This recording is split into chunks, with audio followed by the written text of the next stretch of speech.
44번 문제 보도록 하겠습니다. 다음 시기 일제히 식민 통치 정책으로 옳지 않은 것은 일제는 중일전쟁 이후 전시 동원 체제를 수립하고 한국에서의 인적 물적 자원의 수탈을 강화하였다. 또한 한국 식민화 정책을 통해 우리 민족의 정신을 말살하고 한국인의 희생을 강요하였다라고 나왔습니다. 예. 바로 이제 일제히 1930년대 이후에 어떤 민족 말살 통치에 대해서 이제 지문에 나와 있습니다. 자, 여기에 대한 내용이 아닌 것을 여러분들이 보기에서 찾아내시면 되겠습니다. 이 그 일제의 어떤 통치 방식에 대한 문제는요. 그 한국사 능력 검정 시험에서 매회 이제 2문제에서 3문제 꼭 등장하고 있습니다. 특히 이 1930년대 이후에 이제 민족 말살 통치 같은 경우는요, 1년에 이제 4회 시험 중에서 3회 이상은 거의 등장한다고 보면 되겠습니다. 자, 그렇기 때문에 여러분들 결코 이제 이 파트는 소홀히 다루시면 안 된다라는 것을 제가 말씀드리겠습니다. 그러면은 칠판을 통해서 1930년대의 어떤 그런 일제의 어떤 통치 방식, 예, 그 통치의 어떤 모습들, 어떤 경제 수탈들 이런 것들을 한번 간단하게 한번 정리 한번 해보겠습니다. 자, 보겠습니다. 자, 1930년대입니다. 1930년대 이후, 30년대 이후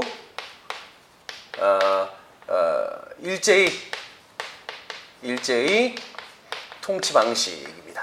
예, 이렇게 제목을 줬도록 하겠습니다. 통치 방식. 자, 1930년대 이후 일제의 통치 방식은 어떤 방식? 바로 민족 말살 통치라고 보시면 되겠습니다. 민족 말살 통치. 자, 민족 말살 통치라고 한다면은 제가 뭐 강의에서도 누누이 말씀드렸습니다. 뭐 이전에 어떤 그 기출문제 풀이라든지 아니면 또 7일 프로젝트 강의에서도 제가 여러 번 강조드렸는데 민족을 죽인다, 말살시킨다가 아니고요. 민족성을 말살시킨다라는 겁니다. 자, 왜 그러면 일제가 바로 이 민족 말살 통치를 하게 됐는가? 이유를 간단하게 설명드리면요. 1929년도에 전 세계적으로 이제 세계 공황이 발생하게 됩니다. 이제 미국에서 이제 시작이 돼갖고 전 세계적으로 여파가 이제 쫙쫙 퍼져 나갑니다. 자, 이때 이제 미국은 이제 뉴딜 정책이라 그래서 자국 안에서 이제 해결하려고 합니다. 또한 이제 유럽에서는 이제 블록 경제라 그래서 이제 식민지와 연결을 해서 이렇게 해서 경제를 그 경제 공황을 이제 또 타파하려고 하죠. 반면에 이제 일본 같은 경우는 이제 당시 식민지라고 하면은 바로 이제 한반도와 이제 타이완 정도가 있는데 이미 한반도 내에서는 이미 뽑아먹을 대로 다 뽑아먹었어요. 이제 더 이상 이제 어떻게 더 이제 이 경제 공황을 타파할 어떤 그런 능력이 없는 거예요. 자, 그들이 택한 것은 무엇이냐? 바로 전쟁입니다. 바로 그 전쟁을 수행하기 위해서 어떻게 해야 됩니까? 바로 우리의 민족성을 없애고 바로 그들을 일본인화시키는 작업이죠. 바로 그게 이제 1930년대 이후에 일제의 어떤 통치 방식의 모습이라고 생각하시기 바랍니다. 자, 그러면 어떤 식으로 우리의 민족성을 말살시켜 나갔는가? 예, 그 전에 우리가 일제의 어떤 민족 말살 통치의 어떤 모습은 1930년대 초와 1930년대 초와 그다음에 1937년 중일전쟁 이후를 나누어서 보시면 되겠습니다. 전쟁 이후.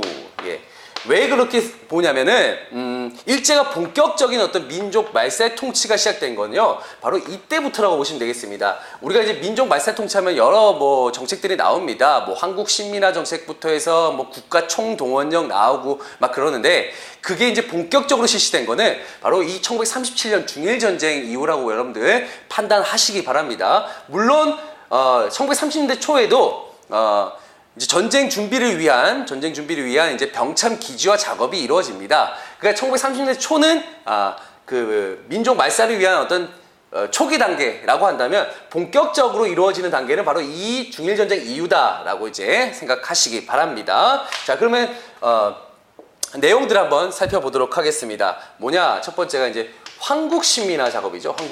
황국 식민화 정책. 일단 우리의 민족성을 정신을 일본 사람으로 만들어야 될 거 아닙니까? 한국 식민화 정책 어떤 내용들이 있는가? 자, 보면요, 일단은 뭐 내선 일체, 구호를 내세웁니다. 구호, 내선 일체. 그러니까 내는 이제 일본 사람, 일본과 조선이 하나다. 하나다. 이게 바로 내선일체입니다. 그 다음에 일선동조론. 예, 일선동조론. 일본과 조선의 조상은 같다. 동조, 같은 조상이다. 예, 이런 것들을 내세우죠. 이와 동시에 이제 황국신민서사를 암송시킵니다. 황국신민서사. 신민서사를 암송시킨다. 자, 황국신민서사라고 한다면 우리의 이제 국기에 대한 경례랑 마찬가지입니다. 나는 자랑스러운 태극기 앞에 조국의 무궁한 영광을 위하여 같은 이런 국기에 대한 경례 같은 이런 황국신민서사를 암송시킵니다. 나는 자랑스러운 황국의 신민이다. 뭐 이런 것들을 이제 아동에게도, 예, 어린이에게도, 그 다음에 성인에게도 이런 것들을 암송시키는 걸 강요한다라는 거죠. 이와 동시에 또 신사참배, 자신들의 민족 종교인 신사에 강제로 참배를 시키려고 합니다. 예, 참배시키기도 하고요. 그 다음에 이제 자기네들이 왕이 있는 성을 향해서 허리를 숙여서 절을 하게 합니다. 허리 숙여서. 예, 궁성요배입니다. 이게 궁성요배. 또한 창씨개명. 예, 우리의 이름을 일본 이름으로 바꾸는 작업, 창씨개명이 있죠. 당시 이제 뭐 이렇게 이름으로 많이 바꿨습니다. 저희 할머니도 이제 당시에 일본 이름으로 바꿨다고 제가 얘기를 들었습니다. 자, 또한 이제 조선사, 예, 조선사, 조선어, 예, 조선어 말과 역사들 금지시켰다. 이거 아까 제가 그 조선어 연구회, 조선어학회 할 때 제가 말씀드렸었죠. 예, 자, 그 이후에 이제 또 뭐 신문이라든가, 예, 잡지 이런 거 다 폐간시켜 버립니다. 예. 우리에게 말들, 우리의 글들, 우리의 어떤 역사들, 뭐 모든 것들을 다 이제 못하게 만들어 버리는 거죠. 철저하게 차단하는 그런 정책이 바로 황국 신민화 정책이었다. 여러분들 봐두시면 되고요. 이외에도요, 인적, 예, 물적 수탈이 있습니다. 물적 수탈. 자, 인적 물적 수탈에 어떤 게 있냐? 자, 일단은 인적 수탈에는 뭐 지원병제, 예, 처음에는 지원병제를 이제 시도합니다. 지원병제라는 게 뭐냐면요, 전쟁에 나갈 사람, 지원할 사람 손들어 해갖고 처음엔 지원병제였는데, 이게 나중에 이제 또 중일전쟁 이후, 그 다음에 이제 이후에 또 이제 1941년도에 이제 태평양 전쟁이라는 게 발생합니다. 태평양 전쟁. 예, 이거는 이제 미국과 이제 전면전을 벌이는 거죠. 예, 태평양 전쟁. 이때부터는 징병, 예, 강제로 군으로 끌고 갑니다. 그리고 강제로 노역을 시킵니다. 징용. 또한 정신대 근로령이라고 있어요. 정신대 근로령. 예, 정신대 근로령이 게 뭐냐면요, 여러분들 정신대 하면 이제 우리가 흔히 이제 그 전쟁터에 끌려가셔서 이제 그 일본 군인들의 어떤 성노리개 역할을 했던 그 위안부들을 이제 떠올리는 경우도 있는데, 물론 그것도 정신대 근로령에 어떤 그런 속합니다만은, 그와 동시에 정신대 근로령 하면은 이제 뭐 위안부도 있습니다. 예, 우리 또 아픈 역사지요. 예, 위안부. 그리고 이제 또 일부 부녀자들은요, 또 역시 부족한 노동력을 채우기 위해서 강제 노역을 당합니다. 또 어디 공장 같은 데 끌려가서요, 강제 노역을 또 하기도 합니다. 이게 이제 바로 정신대 근로령에 입각해서 이제 이런 것들을 시도한다라고 이제 여러분들 봐두시면 되고요. 자, 물적 수탈이 있습니다. 물적 수탈. 이거 뭐냐면 가축들요. 예, 가축들을 공출합니다. 가축 공출.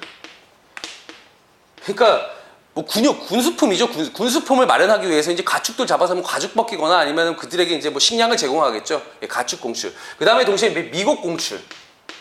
미국 쌀들, 예, 우리가 굴량미 같은 거죠. 굴량미를 이제 말 그대로 또 전쟁터에 보내는 겁니다. 그래서 우리나라 1940년대 이후가 되면요, 우리나라 사람들이 먹을 게 없어요. 먹을 게 없어서 이제 뭘 먹냐? 예, 배급을 받습니다. 배급을 받는데 그게 이제 뭐 우리 배에 차겠습니까? 예. 뭐 그냥 뭐 말 그대로 이제 그 당시에 뭐 사료도 많이 먹고요. 막 그러면서 이제 상당히 비참한 또 어떤 민들의 어떤 삶이 또 이때 나타나기도 합니다.